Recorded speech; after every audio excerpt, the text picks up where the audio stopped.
Hi there. So in this video, we're going to look at the basics of rational expressions and equations. A couple of things that we'll look at in this particular section are listed up here at the top for you. We're going to be evaluating rational expressions and equations for specific values. We're going to find excluded values, and we'll talk more about that here in just a few moments, as well as simplify rational expressions on the last page. I'll begin here with the introductory example and do part A with you, and then like always you can check I'll have you pause the video and check yourself by the solution key for part B. So here in the first example, it says that a group of friends plan to rent a condo that costs $1,200 for the weekend, and they plan to pay equal shares. And they can find the cost per person by using the equation given below here, where C represents the cost in dollars per person for n number of friends going to the condo. And that's given by this expression, or this equation here. So part A wants us to find the cost per person if 8 people are going to stay in the condo. So if N stands for the number of friends, then we know 8 people are going. We're going to be plugging 8 in for our N. So just come here to your formula, and everywhere you see an N, you can plug in 8. Do a simple division there, and that should land you at 150. This is cost, so what that's telling us then is that it would cost us $150 per person. Okay, and that would be our final answer.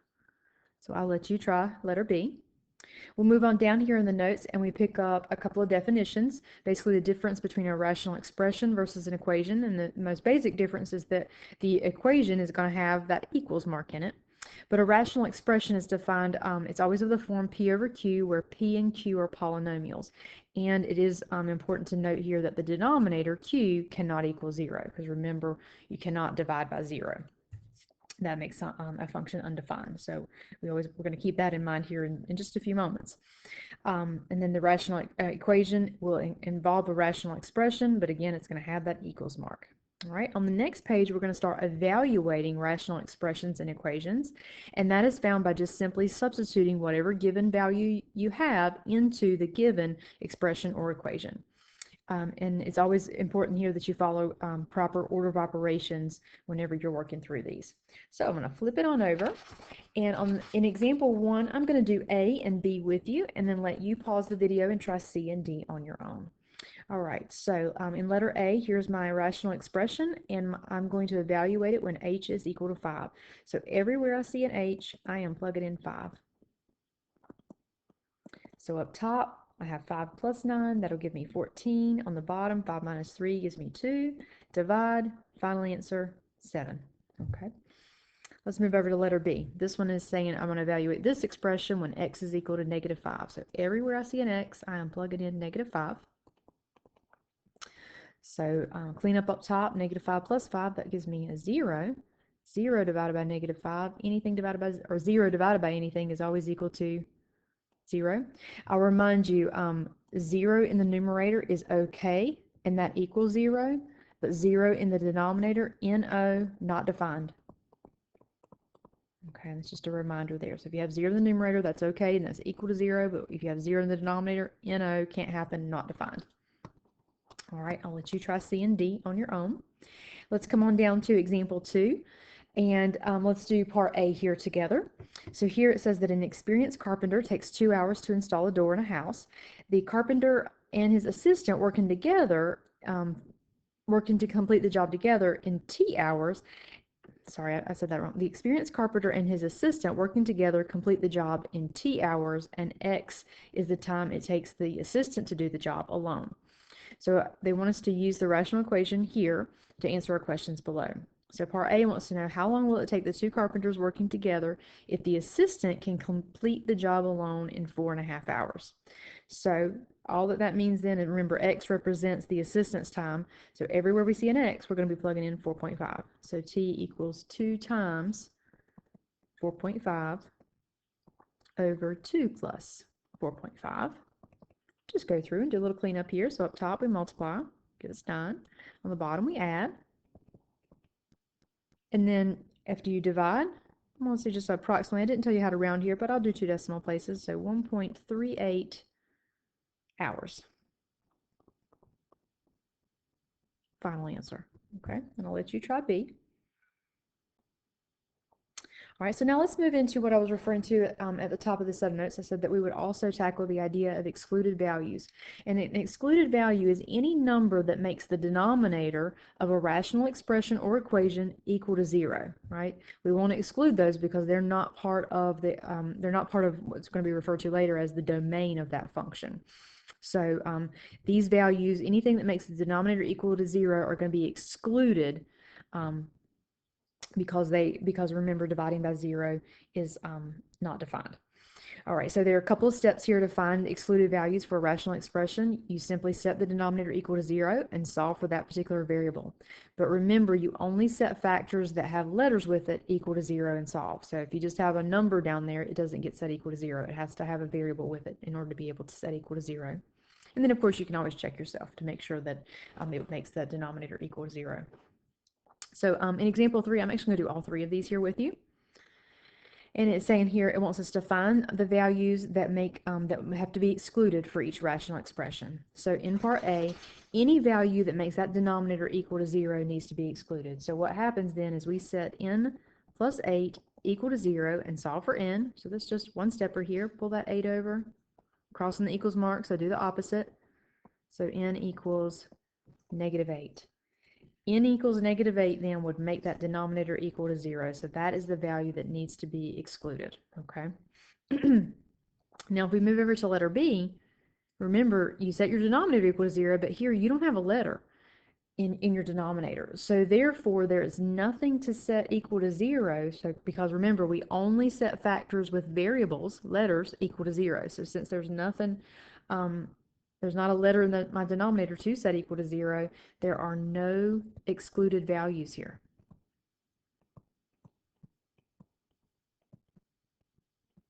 Okay, let's move on over to letter C. Letter C, I've got a denominator here. It's got variables in it, so I need to set that denominator equal to 0 and solve for n. So if you remember in our last unit, we have to, in order to solve this, we were going to have to factor. Only way to multiply to give you n squared.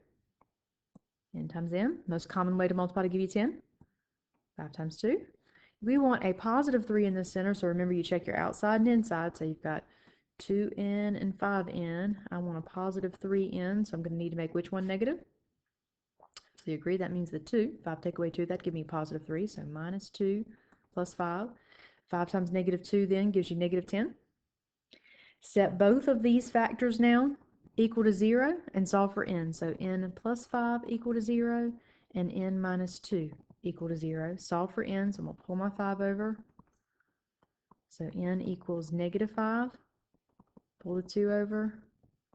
N equals 2. So positive 2 and -5 would make that denominator equal to 0. So these would be what we refer to as our excluded values. And we're going to talk more about these excluded values later on in this unit. Okay. All right, so let's flip it on over then to the last page, and let's talk about simplifying rational expressions here on this page. In example 4, we're basically just just reminding us about the basics of simplifying fractions. So I thought I would do B and C here with you.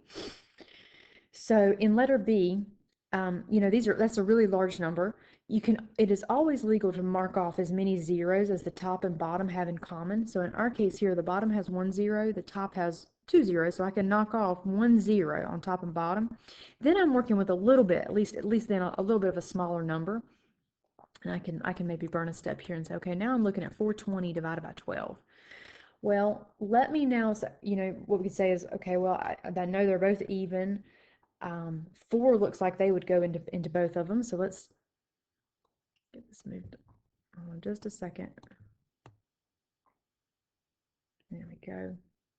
Go back. All right, I'm going to divide them both by 4. So 420 divided by 4 should land you at 105. 12 divided by 4 should land you at 3. That divides evenly, and that gives you 35 as a final answer. Okay. And I mean, of course, we could have put 420 divided by 12 in our calculator. I just wasn't, I don't have my calculator here right with me. So I was just getting it down to something a little smaller, and then I could work with it a little easier. All right. I will draw your attention over to letter C. It is not legal for me to cancel out these 4s, okay? The only way that you're able to cancel out something that's like on top and bottom is if there's a multiplication, okay, attached to it. So if it had been on the top 4 times 5 over 4 times 14, then it would have been legal for me to cross off those 4s, okay? So just a little heads up there, reminder of that. But because we have addition signs, then all that we can do is let's clean up these additions and see if we can go further from there. So 4 plus 5, of course, is 9. 4 plus 14 gives me 18. Now, yep, we can reduce 9 over 18. I can divide them both by 9. So 9 divided by 9, 18 divided by 9, 1/2, final answer. Okay, you think about it. If you had gone through, you might have thought, well, hey, if I cross off those 4s, you would have been left with 5 over 14. So again, that was not a legal move for us to be able to do. All right, so now let's expand upon this and let's move down into our rational expressions. So here's a 3-step process we want to keep in mind. You always want to factor your numerator and denominator if needed. Sometimes you'll see down here, some of these problems are already factored for us. If they're not factored, though, we need to factor. Then you're going to divide out any common factors that both the numerator and the denominator have in common. Remember, factors are multiplied by one another. So that's what I was pointing out again up here in letter C. So if there's an addition, I can't break up addition with those 4s there, okay? And then we're going to leave our numerator and denominator in factored form for our final answer, okay? I'm going to do a few of these here with you, and then definitely you should pause this video and check yourself by the solution key. All right, so let's jump right in here and let's do letter A. In letter A, this particular problem is already factored for us, okay? And you've got multiplication up top and bottom. You'll notice here m minus 5 is a factor on top and m minus 5 is a factor on the bottom. So those can be canceled out. 10 and 4 are numbers there. They can be reduced. Divide them both by what? 2? Divide by 2 is 5. Divide by 2 is 2. So now let's see what we have left over. Up top, I've got a 5m, and on the bottom, I have 2. Final answer. All right. Let's move over to letter C. All right. Letter C, the bottom is factored, but the top is not. So I'm just going to come here above the top, and let's factor this. So the only way to multiply to give you m squared, m and m. Most common way to multiply to give you 9, 3 and 3. I want a negative 6 in the center, so remember outside and inside, I'm getting 3m and 3m, so I can get a negative 6m. I'm going to have to make them both negative. And I'm just going to mark off this, and then negative 3 times negative 3 gave me that positive 9, so I'm just going to mark that off. So here's my new numerator, and then I've got my same denominator. What can I cancel out now? What do they have the same on top and bottom? And then hopefully you agree here. They both have an m minus 3 with an m minus 3, so 1 for 1. And then you're left with a minus 3 over a positive 3, so those are not the same. So that then is our final answer. And it is not legal to cancel out those m's because they are attached to the 3's with addition and subtraction signs, okay? Likewise, it's not illegal to cancel out those 3's because they're attached to the m's with addition and subtraction signs. All right, let's come on down and let's do letter E. In letter E, up top, we've got a common factor between those two values. We can pull a 3 out of there, excuse me. All right, what I have left over, so that would be what, 5 minus x. And then on the bottom, I have x minus 5. Now, it should be noted that 5 minus x and x minus 5, the only difference between these two are their signs, right? Because here, 5 is positive, down here it's negative. Here, x is negative, and down here it's positive. So since the signs are completely changed, then what I'm going to do then is probably what I should have done from the beginning is I should have pulled out, you know what, I'm gonna, not that I've done anything wrong here, but you know what, I'm going to think of this, I actually want to backtrack. Let's rewrite that top so that the x is first. Let's do it this way. You have negative 3x plus 15 over x minus 5. Now up top, I'm still going to pull out the 3, but as I mentioned back before whenever we were talking about factoring, it's always nice if you want to leave that, when you factor, you want to have that leftover term positive. So let's go ahead and pull out a negative 3. And then right what I have left over, that would be x minus 5. On the bottom, I also have an x minus 5. There we go. Now those x minus 5s are the same on top and bottom, so they can cancel out, and just leaving us then with the final answer of -3. All right, thanks for being with me on that one. All right, letter F is going to require you to factor top and bottom. Nothing tricky on that one. All right, G is can be kind of tricky for folks because just if you don't pay attention there up top, you've got an addition sign up there, and if you don't pay attention to it, you might be saying, oh, I could just mark off those x plus 7s. But remember, you can only mark off those x plus 7s if that addition sign wasn't sitting there, and if it looked like this, 5 times x plus 7, then it would be legal for me to cross off those x plus 7s. But because I have that addition sign, I can't cancel those out. So let me see what can happen if I clean up the top. So if I combine like terms, the 5 and 7 are both numbers, so I can combine that to become x plus 12. And the bottom doesn't change. I've got x minus 3 and x plus 7. I can't do any other factoring here. That is as far as I can go. There was nothing that could be canceled out. Okay.